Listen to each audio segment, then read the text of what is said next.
semua, kembali lagi bersama Rafika Heri Rahmah. Kali ini kita akan belajar tentang mutasi. Sebelum kita lanjut bahas mutasi, kita review kembali apa yang telah kita pelajari, yaitu mengenai gen dan kromosom. Pada kromosom terdapat lokus, yaitu berisi tempat gen. Nah, kromosom sendiri terdiri dari benang-benang kromatid, di mana benang-benang kromatid ini berpilih juga dengan protein histon. Nah, jika kromatid dan protein histon ini kita buka, maka di situ terdapat DNA. Nah, DNA ini masih berpilin. Jika pilinnya itu dua benang, kita buka, maka di situ terdapat gen. Nah, di dalam gen lagi terdapat basa nitrogen. 3 basa nitrogen disebut kodon. Gen-gen inilah yang mengatur sifat fenotip, metabolisme, serta seks yang ada pada organisme. Tujuan pembelajaran yang pertama, mampu menyebutkan jenis atau macam-macam mutasi, kemudian dapat menjelaskan mekanisme mutasi pada makhluk hidup, dan mampu menganalisis peristiwa mutasi dalam hal penyebab, proses, dan dampaknya bagi makhluk hidup, serta mampu menyajikan data hasil eksplorasi tentang peristiwa mutasi COVID-19. Apakah mutasi itu? Mutasi merupakan perubahan pada DNA, sehingga mempengaruhi informasi genetik yang diwariskan. Nah, mutasi ini dapat terjadi pada perubahan gen secara tunggal maupun mutasi secara kromosom. Kemudian hasil mutasi ini bisa positif, negatif, ataupun netral. Nah, mutasi ini dapat mendorong terjadinya evolusi. Zat yang menyebabkan mutasi dinamakan mutagen, dan makhluk hidup yang mengalami perubahan genetik akibat mutasi dinamakan mutan. Jadi prosesnya disebut mutasi, zat yang menyebabkan mutasi namanya mutagen, dan makhluk hidup yang mengalami mutasi namanya mutan. Mutasi, mutagen, dan mutan. Selanjutnya ada peta konsep untuk membantu kita dalam belajar. Nah, ada mutasi berdasarkan tempat terjadinya, ada mutasi berdasarkan sumbernya, dan ada mutasi berdasarkan tingkatannya. Nah, di mutasi berdasarkan tempat terjadinya itu ada mutasi di sel somatik dan secara genetik. Nah, kemudian berdasarkan sumbernya ada mutasi yang terjadi secara alami, ada juga yang terjadi secara buatan. Nah, pada proses mutasinya atau mekanisme mutasinya ada yang terjadi di mutasi titik atau mutasi poin. Ada juga yang terjadi di mutasi kromosom. Nah, di mutasi titik ini lebih lanjut mekanismenya dapat terjadi secara substitusi ataupun insersi ataupun delesi.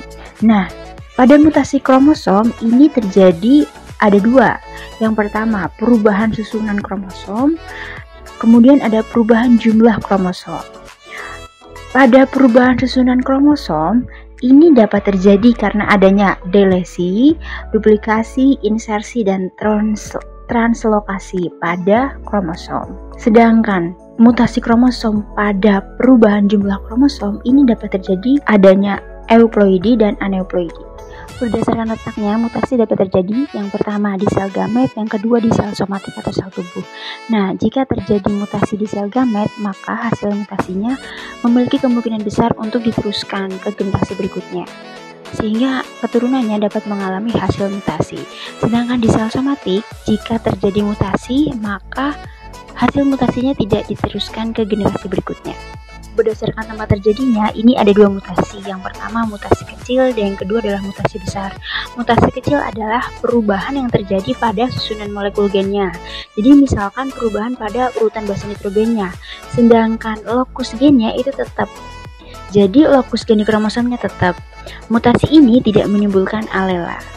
Contohnya adalah point mutation atau mutasi gen atau mutasi titik.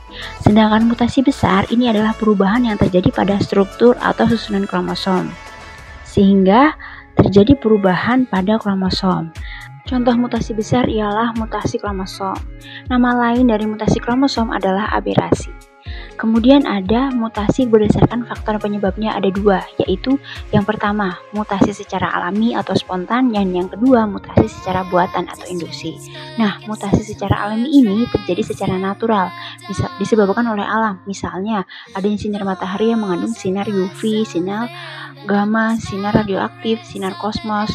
Kemudian pada mutasi buatan atau induksi merupakan perubahan genetik yang disebabkan oleh usaha manusia, misalnya penggunaan bahan radioaktif, penggunaan senjata nuklir, dan reaktor atom. Kemudian penelitian yang menggunakan mutagen, untuk mengharapkan terjadinya mutasi. Nah, selanjutnya ada beberapa pertanyaan untuk memperkuat pemahaman kita tentang mutasi pada bagian awal ini. Yang pertama, apa sih itu mutasi, mutagen, dan mutan? Yang kedua, apa saja yang termasuk dalam mutagen? Sebutkan macam-macam mutagen dan apa saja contohnya. Nah, yang ketiga ini, pada pembuatan semangka ada semangka non-biji. Nah, pada semangka non-biji ini digunakan mutagen sehingga menghasilkan buah semangka yang poliploid. Apakah mutagen yang digunakan? Pertanyaan selanjutnya, perubahan sifat individu yang disebabkan oleh perubahan materi genetik atau perubahan struktur kromosom itu disebut apa? Istilah yang tepat untuk menggambarkan penjelasan di atas itu apa? Apakah mutan, mutagen, atau evolusi, ataukah mutasi, ataupun juga isolasi? Pertanyaan selanjutnya, berikut ini terdapat beberapa peristiwa yang disebabkan oleh mutagen. Nah, peristiwa berikut ini manakah yang disebabkan oleh mutagen alami? Yang pertama, buah semangka yang tidak memiliki biji. Nah, yang kedua, radiasi sinar UV dari matahari yang dapat mengakibatkan kanker kulit. Yang ketiga, paparan sinar X pada lalat buah sebagai bahan penelitian kanker. Yang keempat, tikus menderita tumor setelah disuntik oleh EB. Dan yang terakhir, perokok aktif menderita kanker bronkus.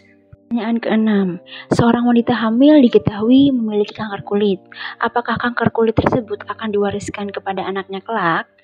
Jelaskan jawabannya, apakah akan diwariskan atau tidak diwariskan, dan sertakan alasannya. Yang ketujuh, seorang pria normal bekerja sebagai pengoperasi alat-alat radioaktif, misalnya seperti di rumah sakit, di pusat reaktor. Kemudian, pria tersebut menikah dengan wanita normal dan ia memiliki anak cacat. Mengapa hal ini dapat terjadi? Jelaskan analisis Anda. Sekian dan terima kasih. Selamat belajar dan sampai jumpa lagi.